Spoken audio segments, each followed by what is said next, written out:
भगवती सूत्र में कहा गया है, अह भन्ते माया उवही नियडी वलए गहने णूमे कक्के कुरुए जिम्हे किब्बिसे आयरणया गूहणया वंचनया पलि उंचनया साति जोगे ऐसनम कतिवन्ने जाव कतिभाषे पन्नत्ते गोयमा पंचवन्ने दुगंधे पंचरसे चौभाषे पन्नत्ते।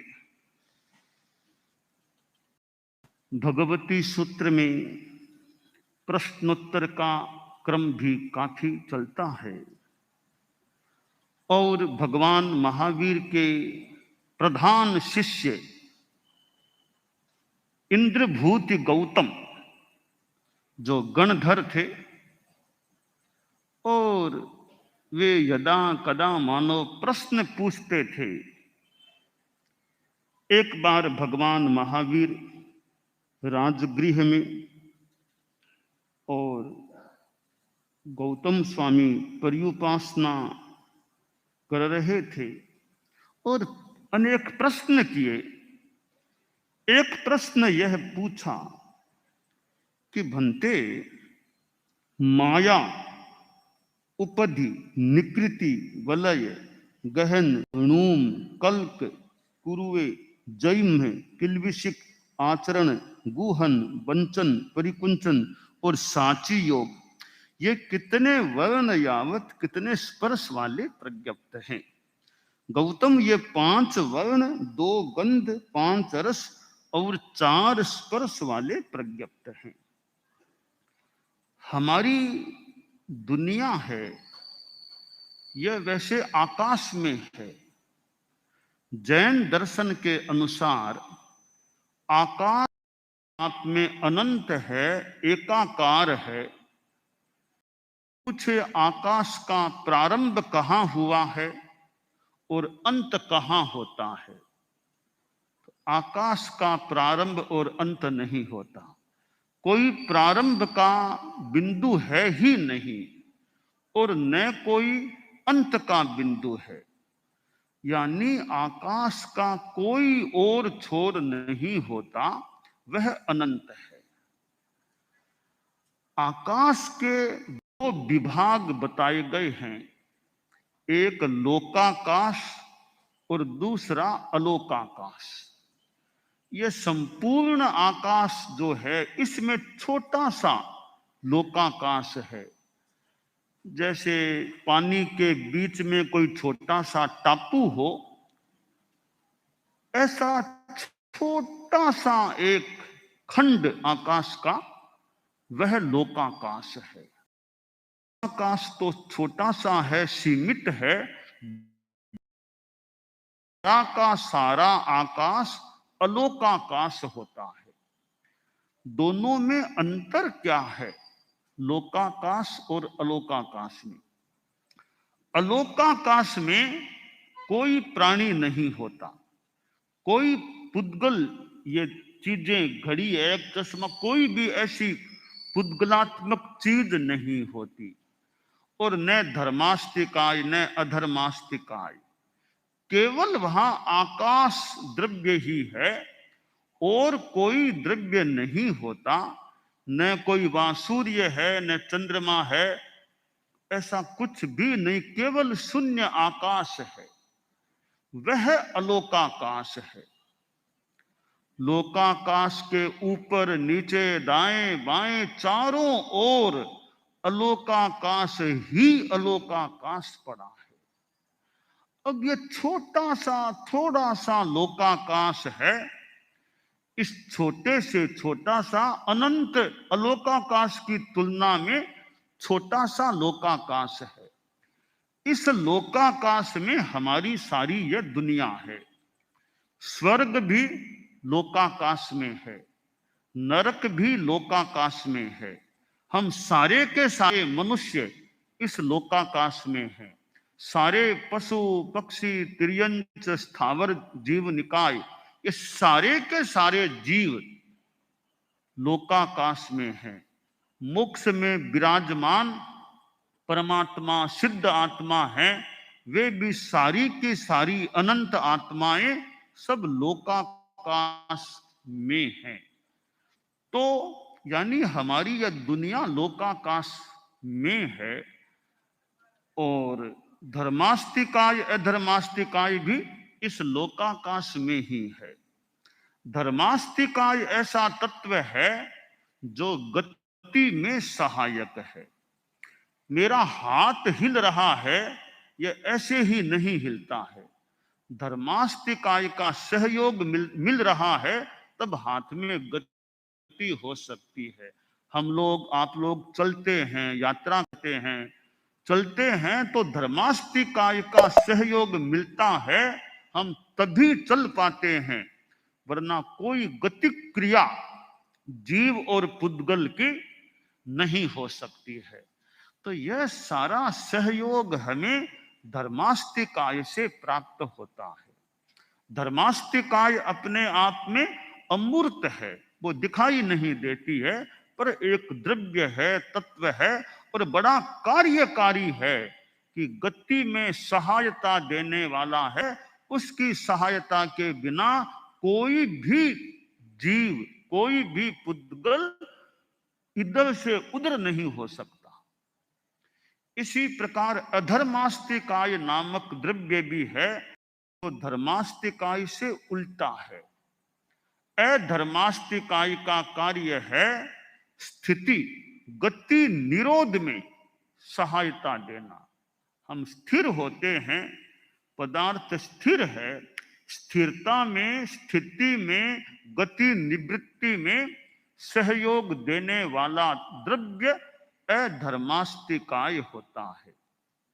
स्थूल उदाहरण से हम समझें धर्मास्तिकाय अधर्मास्तिकाय को, तो जैसे पानी में मछली है, पानी है तो मछली वहां गति क्रिया कर सकती है, रह सकती है। पानी से बाहर उसको निकाल के रख दो, फिर कितनी देर वह जिंदा रह पाएगी।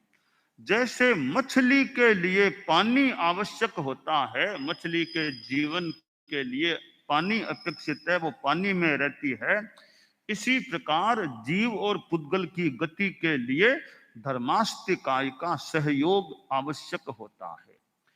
जैसे अब राहगीर जा रहा है, गर्मी है, धूप है, मन में है कहीं विश्राम कर लूं, थोड़ा आराम कर लूं, पर अभी भी चल रहा है। चलते चलते सघन छायादार वृक्ष आ गया, कोई बड़ला जैसा वृक्ष आ गया, तब राहगीर सोचता है अब थोड़ा आराम कर लो। तो छाया देख करके वह छाया में बैठता है, आराम करता है। पथिक की छाया में सहयोगी कौन बना? वो छाया, छाया है। पथिक के विश्राम करने में वृक्ष की छाया सहयोगी बन गई। इसी प्रकार जीव और पुद्गल के ठहरने में अधर्मास्तिकाय का सहयोग मिलता है। आकाशास्तिकाय आकाश है, उसका काम है स्थान देना, एकोमोडेशन, यह अवगाहन, स्थान देना, यह आकाश का कार्य है, वो स्थान देता है। काल भी एक अनौपचारिक औपचारिक जो भी द्रव्य है, वह का उसका काम है बरतना, बीतना। हम जो समय मापते हैं, इतने दिन हो गए, इतने महीने, इतने बरस, ये सूर्य चंद्रमा की गति से दिन रात होते हैं और हम काल का मापन कर लेते हैं। तो काल का कार्य बीतना, और काल है तब हमारे कार्य हो रहे हैं। कोई कह दे कि इतने काम करना है, पर टाइम नहीं दूंगा काम करने के लिए, तो काम कैसे होगा? टाइम दो तो काम करूं। तो कार्य करने के लिए समय की कितनी अपेक्षा, आवश्यकता, अनिवार्यता होती है। तो काल भी जो सूर्य चंद्रमा की गति के अनुसार चलने वाला है, मनुष्य क्षेत्र में यह काल है, यह भी सारा लोकाकाश के अंदर ही है। और पुद्गलास्तिकाय, ये सारे पुद्गल जो हमें जो भी आंखों से दिखाई देता है वह सारा पुद्गल है। यह प्रमार्जनी है, पुद्गल है, घड़ी पड़ी है, पुद्गल है। जो भी हमें दिखाई देता है वह सब कुछ पुद्गल ही है। और ऐसे पुद्गल भी हैं जो हैं मूर्त पर हमें आंखों से दिखाई नहीं देते। इतने सूक्ष्मतम, जैसे परमाणु है तो पुद्गल, मूर्त है, रूपी है, पर हमारी आंख में वह क्षमता नहीं है इतने सूक्ष्मतम परमाणु को आंखें देख सके, फिर भी वे पुद्गल हैं। और जीवास्तिकाय, ये सारे जीव जगत, हम लोग जो प्राणी जीव हैं वे जीवास्तिकाय में हैं। तो जीव भी सारे इस लोकाकाश में ही हैं। तो ये छह द्रव्य छहों जहां रहते हैं, होते हैं, वो एरिया, वो लोकाकाश है। मोक्ष वाले जीव भी लोकाकाश में ही है। तो ये कोई यह प्रश्न करे कि यह सृष्टि, यह दुनिया क्या है, तो इसका उत्तर है जैन सिद्धांत दीपिका में जो दिया गया, सद द्रव्यात्मको लोक है। यह लोक वह है जहां छह द्रव्य धर्मास्तिकाय आदि विद्यमान रहते हैं, वह लोक है, लोकाकाश है। और अलोकाकाश में न धर्मास्तिकाय न अधर्मास्तिकाय, एक वहां मुख्य मूल आकाश तो है, वहां शून्य है, बाकी धर्मास्तिकाय अधर्मास्तिकाय ये चीजें नहीं है। तो इन छह द्रव्यों में एक है पुद्गलास्तिकाय। छह द्रव्यों में पांच अमूर्त हैं, केवल एक पुद्गलास्तिकाय ही मूर्त है, रूपी है। जीव और पुद्गल का एक संबंध भी है। जो आत्माएं मोक्ष में चली गई वे तो अमूर्त हैं, निरंजन, निराकार, शुद्ध हैं, परम ज्ञान, अनंत ज्ञान संपन्न है, अनंत दर्शन संपन्न, आनंद संपन्न, वे अमूर्त आत्माएं हैं। बाकी जो संसारी आत्माएं हैं, जैसे हम लोग हैं, हमारी आत्मा अभी पुद्गल से भी प्रभावित है, पूर्णतया विशुद्ध नहीं है।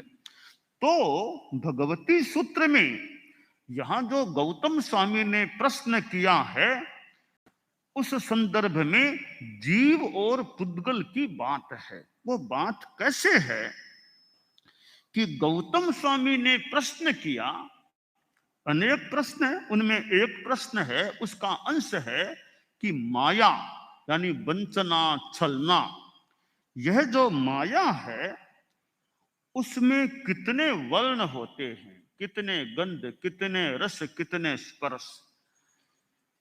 जीव और पुद्गल एक दूसरे को प्रभावित करते हैं।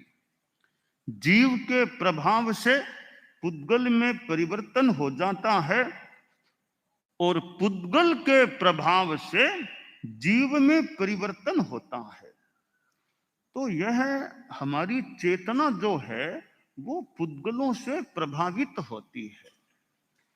तो प्रश्न है कि माया, छलना, वंचना, ठगी, धोखाधड़ी, माया है वो कितने वर्ण वाली है। यानी जैन दर्शन में यह सिद्धांत है कि जो पुद्गल होता है वह स्पर्श रस गंध वर्णवान पुद्गल है। पुद्गल वह होता है जिसमें स्पर्श भी होता है, रस भी होता है, गंध भी होती है और वर्ण भी होता है। वर्ण यानी ये काला, पीला, नीला, ये वर्ण है। तो पुद्गल में वर्ण भी होता है। पुद्गल में गंध, सुगंध, दुर्गंध, गंध भी होती है। पुद्गल में रस, तिक्त, कटु, कसाय, आम्ल, मधुर रस भी होते हैं। पुद्गल में स्पर्श भी होते हैं, शीत, उष्ण आदि। तो गौतम स्वामी ने जो प्रश्न किया कि ये माया, प्रश्न का एक अंश है, माया है वो कितने वर्ण वाली, कितने गंध वाली, कितने रस वाली, कितने स्पर्श वाली होती है। तो उत्तर दिया गया कि गौतम 5 वर्ण वाले, 2 गंध वाले, 5 रस वाले और ये 4 स्पर्श वाले होते हैं। ऐसे स्पर्श कुल तो 8 हैं, परंतु यहां जो माया का प्रश्न है, माया में 8 नहीं 4 स्पर्श होते हैं। यानी हमारे जो कर्म लगते हैं वो कर्म में 4 स्पर्श वाले चतुस्पर्शी होते हैं। शीत, उष्ण, रुक्ष, स्निग्ध, 4 से ज्यादा स्पर्श कर्म में नहीं होते। तो माया में वर्ण भी है, गंध भी है, रस भी है और स्पर्श भी है। तो 5 वर्ण, 2 गंध, 5 रस और 4 स्पर्श माया में बताए गए हैं। अब प्रश्न है कि माया में किस रूप में है? तो यहां स्पष्टीकरण दिया गया है व्याख्या में कि अब ये जो पाप की प्रवृत्तियां हैं, इनके संदर्भ में 3 चीजें होती है। जैसे माया को ले, एक है माया पापस्थान, एक नंबर 2 है माया की प्रवृत्ति, नंबर 3 है माया से बंधने वाला पाप कर्म। पहली बात है माया पापस्थान, दूसरी चीज है माया की प्रवृत्ति और तीसरी चीज है माया करने से बंधने वाला पाप कर्म। ये 3 चीजें हैं। इनका क्या मतलब है कि कोई भी आदमी माया करता है, धोखाधड़ी करता है, तो वो किसकी प्रेरणा से करता है? कोई न कोई भीतर में चीज है, वो आदमी से माया छलना कराती है। वो चीज है माया पापस्थान, जो पहले से भीतर में है। यानी जो मोहनीय क्रम बंधा हुआ है, तो उसमें जो माया के रूप में जो पहले से मोहनीय क्रम का जो पाप है, वो प्रेरित करता है। उसके उदय से, उसके कारण से आदमी छलनापूर्ण व्यवहार करता है। इसका मतलब माया करने के पीछे जो कारण है वह है माया पापस्थान। पहले के बंधे हुए कर्म है, उसकी प्रेरणा से आदमी उससे प्रभावित होकर के माया की प्रवृत्ति करता है। तो वो माया पापस्थान अतीत में जो वैसा बंधा हुआ कर्म है, जो कारण है माया का, वह कहलाता है माया पापस्थान। अब उससे प्रभावित होकर आदमी छलना, वंचना, धोखाधड़ी करता है, वह है माया की प्रवृत्ति। माया आश्रव प्रवृत्ति हो गई, हम उसको आश्रव भी कह सकते हैं। वो माया की प्रवृत्ति है। ये दूसरी बात हो गई माया की प्रवृत्ति। अब तीसरी बात है कि माया करने से जो फिर पाप कर्म का बंध होगा, वो माया पाप का बंध, वो हो गया माया पाप कर्म। तो ये 3 चीजें हैं। गौतम स्वामी ने जो यहां प्रश्न किया है कि माया कितने वर्ण, कितने गंध, कितने रस, कितने स्पर्श वाली है, तो यहां व्याख्या में बताया गया है कि जो यह माया पापस्थान के रूप में कर्म बंधे हुए हैं, जो माया के जनक हैं, माया को कराने वाले हैं, यह प्रश्न है। एक तो जनक, जिन कर्मों के योग से आदमी माया करता है, उन कर्मों के बारे में प्रश्न है। और कर्मों का बंध हो जाता है माया करने से, उसके बारे में भी यह प्रश्न माना जा सकता है। यानी ये कर्म जो हैं वो कितने वर्ण, गंध, रस, स्पर्श वाले हैं।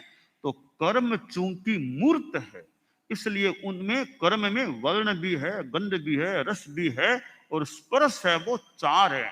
वर्ण 5, गंध 2, रस 5 और स्पर्श 4 बताए गए, चतुस्पर्शी होते हैं। तो ये कर्म पुद्गल हैं जो मूर्त हैं, वो हमारी आत्मा के साथ मिले हुए हैं, घुले मिले हुए हैं, बंधे हुए हैं। इसलिए वर्तमान में हम संसारी प्राणियों की जो आत्मा है, वो सिद्धों की तरह निर्मल नहीं है, विशुद्ध नहीं है। वो अभी पुद्गलों से जकड़ी हुई है, कर्मों से बंधी हुई है। इस अपेक्षा से हमारी आत्मा अभी मूर्त भी है।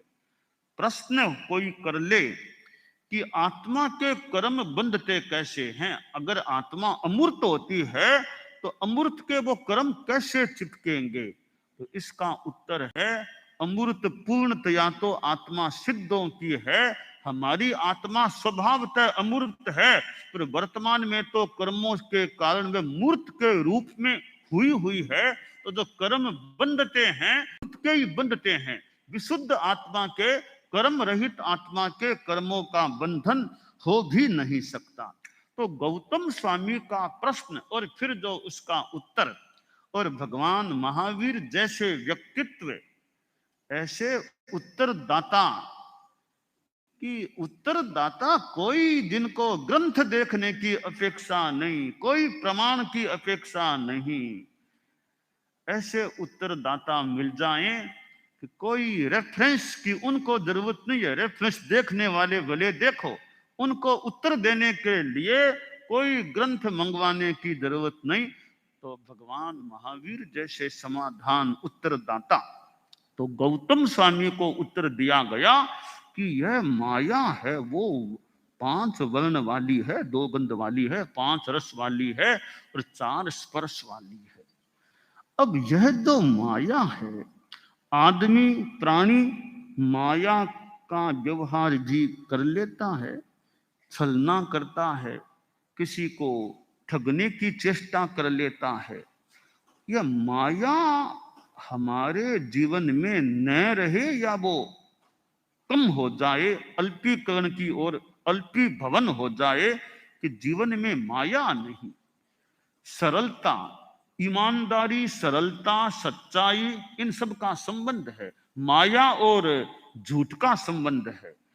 झूठ और माया दोनों का अच्छा संबंध है कि माया करने वाला झूठ बोल देता है, झूठ के लिए वो माया कर लेता है। एक माया की, फिर उसको ढकने के लिए फिर दूसरी माया और कई बार करनी पड़ती है। झूठ बोलने वाले के दिमाग में तनाव हो सकता है कि भी ये बात मैंने कह दी है, अब वो और कोई प्रश्न करेंगे तो मुझे क्या जवाब देना। तो झूठ बोलने वाले को ताने बाने यूं तैयार करने पड़ सकते हैं।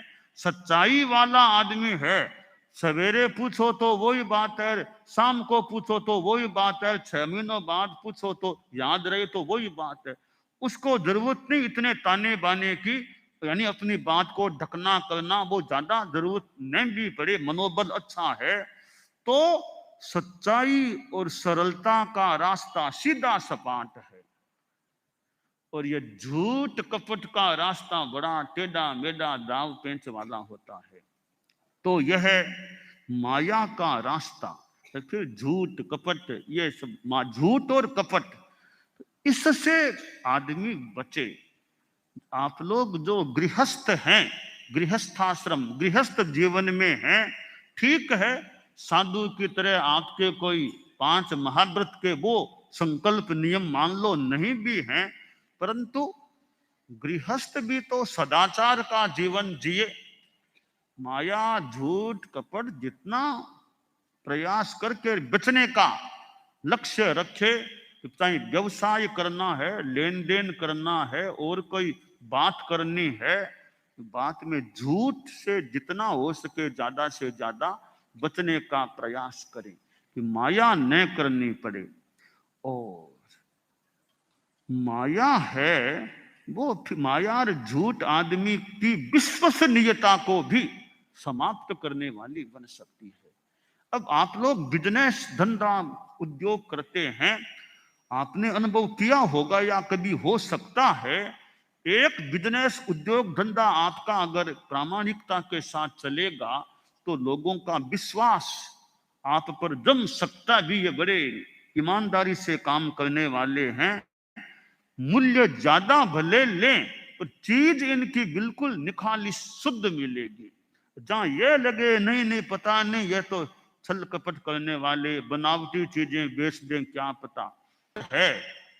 इसका मतलब एक स्थूल रूप माया का अभाव, ईमानदारी, ये तत्व एक विश्वास के आधार बन जाते हैं। तो विश्वास होना न होना भी थोड़ी ऊपरी बात है। आदमी माया से बचने का प्रयास करे। जो ये माया से त्रियंश गति के आयुष्य के बंध की बात भी आती है कि वो आयुष्य ऐसा बंध, तो गृहस्थ जीवन में कैसे झूठ कपट से आदमी बच सके, यह लक्ष्य और प्रयास रहना चाहिए। और मनोबल और संकल्प की बात है, थोड़ी लालसा लोभ ये कम हो तो माया झूठ से मेरा कोई बेईमानी नहीं करेंगे तो क्या होगा। मान लो थोड़ी कमाई कम होगी, और तो क्या होगा, थोड़ी कमाई कम होगी या नुकसान कुछ हो जाए तो हो जाए, इससे ज्यादा तो कितना क्या होगा। और धोखाधड़ी करके आपने करोड़ों करोड़ों कमा लिए, तो धोखाधड़ी से कमाया हुआ करोड़ों का वो जो आपका अर्थ है वो अशुद्ध है, वो मलिन है, वो खराब पैसा है जो धोखाधड़ी से जो अर्जित किया जाता है। और न्याय नीति ईमानदारी के साथ बिजनेस धंधा उद्योग काम करने से जो पैसा मिलता है वो पैसा निर्मल होता है, वो शुद्ध पैसा होता है। तो पैसा भी दो प्रकार का, एक यानी अर्थ और अर्थाभास। न्याय नीति से अर्जित होने वाला पैसा तो अर्थ है, अन्याय अनीति से अर्जित किया जाने वाला पैसा अर्थाभास हो जाता है। तो गृहस्थ यह सोचे अर्थाभास नहीं चाहिए, अर्थ तो खैर गृहस्थ है पर अर्थाभास नहीं चाहिए। आप लोग जो बिजनेस धंधा करते हैं उससे दो कार्य होते हैं। आप व्यापारी हैं, माल बेचते हैं, इससे दो कार्य होते हैं। एक कार्य होता है कि जनता की आवश्यकताओं की पूर्ति करना। आदमी बाजार में जाता है, विभिन्न दुकानें हैं, स्थान हैं, कहीं कपड़ा मिलता है, कहीं अनाज मिलता है, कहीं ज्वेलरी मिलती है, कहीं कुछ मिलता है, कहीं किताबें मिलती है, कहीं स्टेशनरी मिलती है। तो जगह जगह एक जगह बाजार में कितनी चीजें मिल जाती हैं।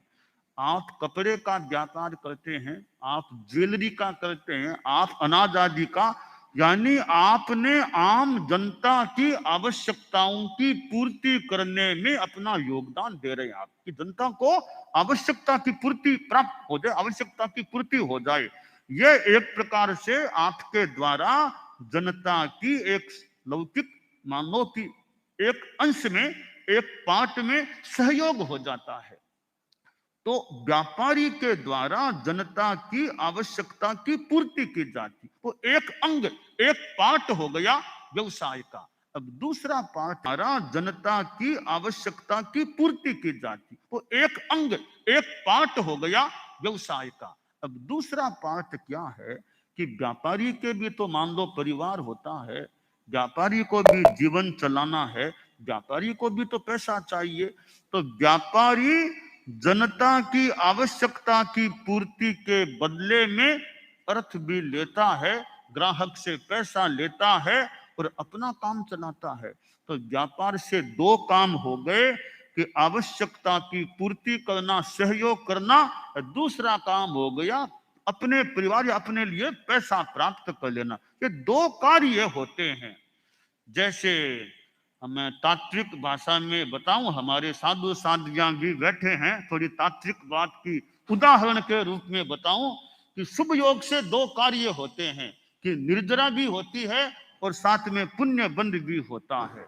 एक सामान्य बात है तत्व ज्ञान की कि शुभ योग से निर्जरा और साथ में पुण्य बंध, मूल चीज तो निर्जरा है, साथ में पुण्य का बंध भी होता है। इसी प्रकार बिजनेस व्यवसाय से भी दो कार्य होते हैं, एक जनता की सेवा या सहयोग करना, दूसरा फिर अर्थ प्राप्त करना। यहां बिजनेसमैन व्यापारी के लिए चिंतन का विषय यह है कि मैं अपना श्रम करके, परिश्रम कार्य करके जनता को सहयोग दे रहा हूं, साथ में मैं उनसे पैसा भी ले रहा हूं। तो कहीं ऐसा न हो जाए कि मैं सहयोग तो थोड़ा करूं और पैसा ज्यादा ले लूं, यह गलत हो जाता है। तो मैं ठीक है, जितना सहयोग करता हूं, जो माल देता हूं, उसकी व्यवस्था के अनुरूप मैं जो कुछ निर्धारित पैसा प्राप्त करूं, वो कोई बुरी बात नहीं है। पर धोखाधड़ी करके, अन्याय करके, मिलावट आदि करके अगर मैं पैसा प्राप्त करूं, तो वो फिर एक तरह का पाप का काम, वो व्यवसाय का पाप होता है। कि धोखाधड़ी करके किसी से पैसा ले लेना, वो व्यावसायिक जगत का एक पाप और आत्मा के लिए भी पाप का कार्य हो सकता है, होता है। तो यहां व्यापारी यह ध्यान दे कि सहयोग से ऊपर पैसा न हो जाए।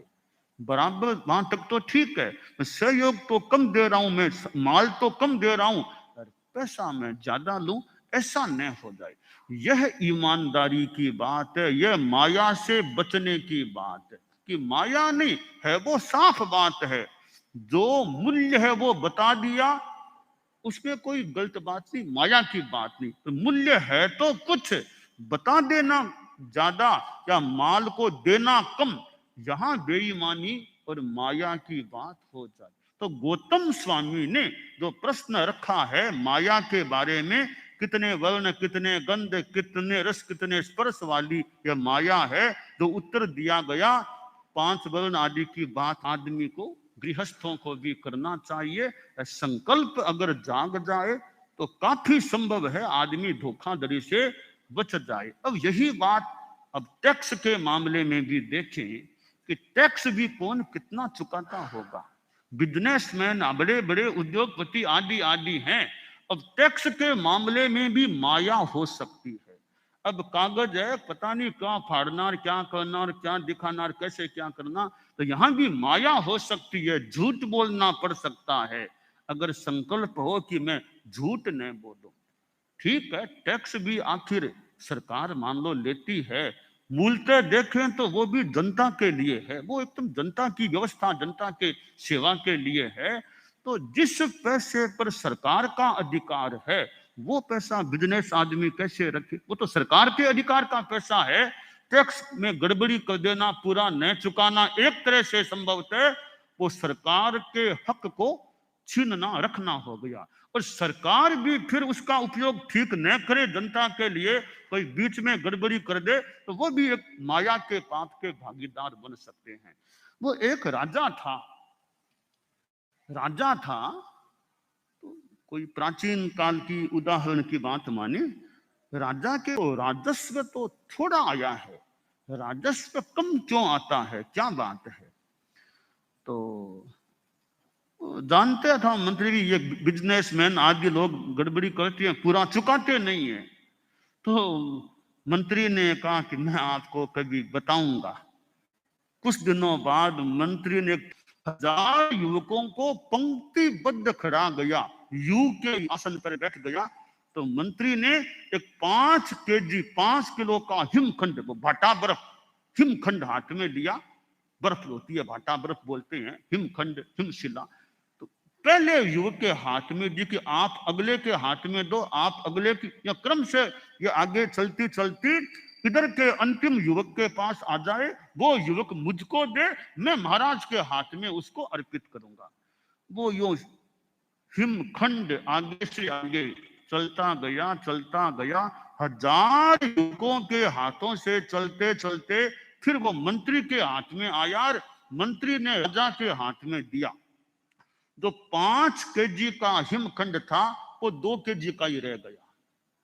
बाकी वो पानी मतलब कम हो गया, पिघल गई बर्फ।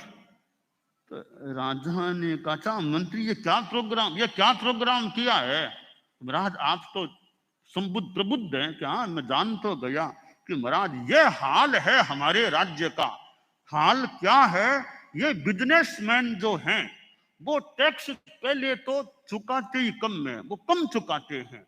चुकाने के बाद हमारे सरकार के जो अफसर लोग हैं, उस अफसर के हाथ में, इस अफसर के हाथ में, उसके हाथ में, आपके हाथ में आते आते, राजकोष में आते आते वो बर्फ की तरह पिघल जाता है, वो बीच में अक्सर लोग थोड़ा अपना काम कर लेते हैं। यह हाल है तब कि जनता भी बेईमानी करती है और बुरा न माने आपके हमारे अफसर लोग भी बीच में कुछ गड़बड़ी करते हैं, तब राजस्व आज कम आता है। तो मुझे एक बात याद आ गई, परम पूज्य आचार्य तुलसी दिल्ली में विराजमान थे। अनुव्रत भवन जो है दिल्ली में, वहां प्रवास हो रहा था गुरुदेव का। तो तत्कालीन प्रधानमंत्री राजीव गांधी आचार्य श्री के पास दर्शन करने या बात करने, भेंट करने आए थे। तो अनुभव भवन के मुझे स्मरण है, वो नीचे का ग्राउंड फ्लोर है, वहां एक जगह पर गुरुदेव थे और वो प्रधानमंत्री जी आए। हालांकि मैं वार्तालाप में शामिल नहीं था, जितना मैंने सुना उसके अनुसार उसका भाव है। तो बातचीत के दौरान गुरुदेव तुलसी ने राजीव गांधी से पूछा, प्रधानमंत्री जी से, कि प्रधानमंत्री जी आप गरीबों के लिए क्या करते हो, आप गरीबों के लिए क्या करते हो। तो बातचीत में प्रधानमंत्री जी ने संभवतः यह कहा कि आचार्य जी हम गरीबों के लिए ध्यान तो दे रहे हैं, गरीबों के लिए फंड की और की व्यवस्था करते हैं, पर एक हमारी समस्या है, हम जो फंड गरीबों के लिए जितना देते हैं तो आगे चलते हम 1 रुपया अगर गरीब को देते हैं तो गरीब के हाथ में पहुंचते पहुंचते उन्हें जो भी कहा होगा कि 15 पैसा ही बचते हैं, फिर वो इतना सारा बीच में ही हो जाता। यह हमारी एक समस्या है, क्या करें गरीबों के।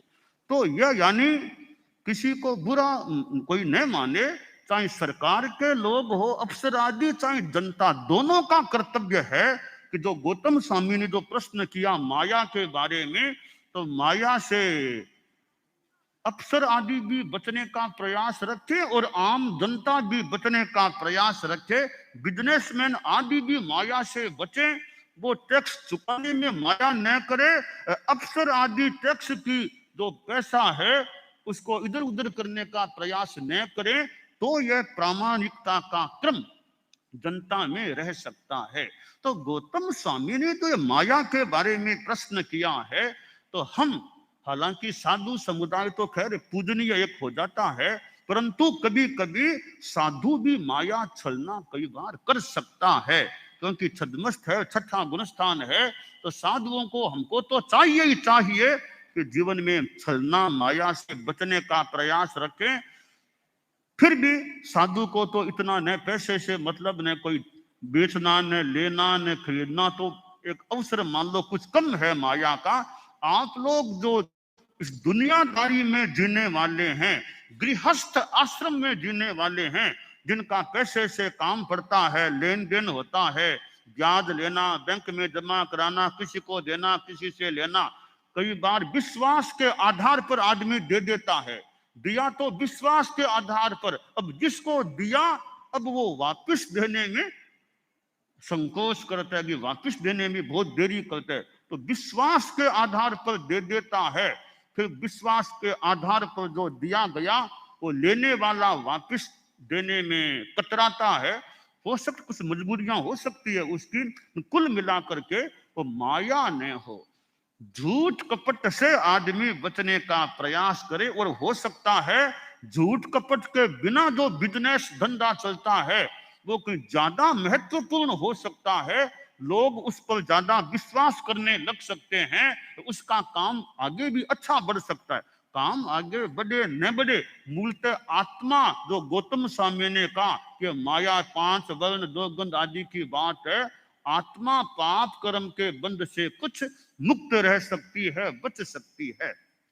इसलिए श्रावक श्राविकाएं, कोई भी श्रावक क्या, आम जनता में कोई भी आदमी है, गुरुदेव तुलसी ने जो अनुव्रत आंदोलन चलाया वो कोई जैनों के लिए, जैन अजैन कोई भी हो, जीवन में ईमानदारी सबके लिए अच्छी है। जैन हो अजैन हो, कोई नास्तिक हो या आस्तिक हो, देश का हो विदेश में रहने वाला, कहीं रहने वाला हो, यह व्यापक चीज है कि ए माया, ईमानदारी, सरलता, सच्चाई वो आदमी के जीवन में हो तो आत्मा, जो गौतम स्वामी ने पूछा कितने वर्ण कितने गंध वाली माया, तो माया के पाप से आत्मा बची रह सकती है। तो हम अपने जीवन में झूठ कपट से बचने का प्रयास रखें। अपना सादा जीवन, अच्छा सदाचार, निर्मल व्यवहार, छल कपट रहित हमारा बातचीत का तरीका हो, तो हमारी आत्मा इस माया के पाप से काफी या पूर्णतया सुरक्षित रह सकती है।